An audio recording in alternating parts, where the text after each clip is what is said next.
PAX, Journey Home, Chapter 5. PAX sat on a boulder beside the path that led away from the shed. He dropped the mouse he'd brought home. He was tired from a night of hunting, and the sun was warm on his back, but he did not drowse. His family was outside. Bristle had begun carrying the kits up to the dish of sand at the den entrance on mild days. It was only a few quick steps back to safety, but Pax knew how suddenly a hawk could glide down or a coyote could spring up. From this vantage point, he could see any danger coming up from the fields below the farmhouse, any from the sky. This morning the spring air carried only the friendly scents of wild things, reclaiming the deserted farm. Honeysuckle climbing over the shed's roof, clover narrowing the path, swallows and chipmunks nesting in the barn. The spot had turned out to be a good home.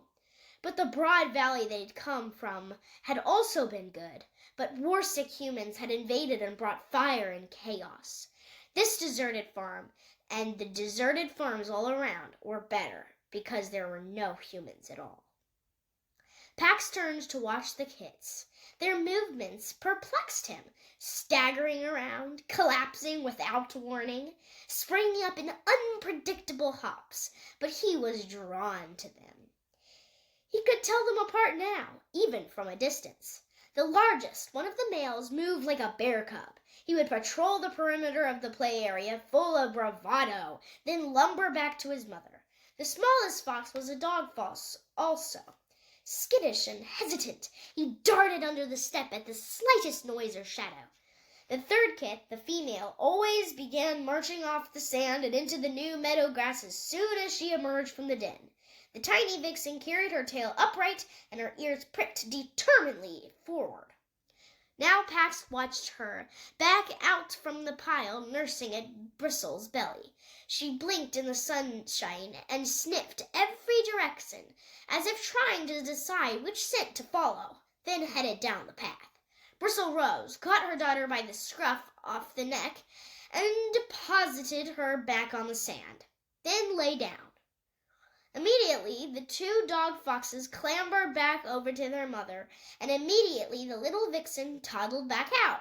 Bristle got up again, sending her son sprawling, and retrieved her daughter. Pax watched it once more. The tiny adventure squirmed out of the pile of fur and headed down the path. This time, Bristle didn't follow. She flicked against towards Pax, and he understood. He dropped from the boulder and stretched out alongside the path, a paw ready to sweep his kit to him as she passed.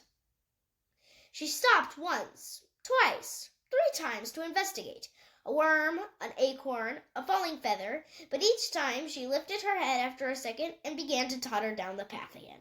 When she reached the spot where Pax waited, she stopped. She cocked her head and gazed at her father for a moment. Then she climbed over his foreleg, up onto the right ruff of his chest. Pax rolled back to balance her, and she collapsed over his heart, as if she had been searching for that spot her entire life. 4 legs splayed, tail straight up, she promptly fell asleep. Pax lay perfectly still. The little fluff of gray on his chest was nearly weightless, but he felt pinned to the ground as if the boulder beside him had rolled. Whatever this kit needed, he would provide.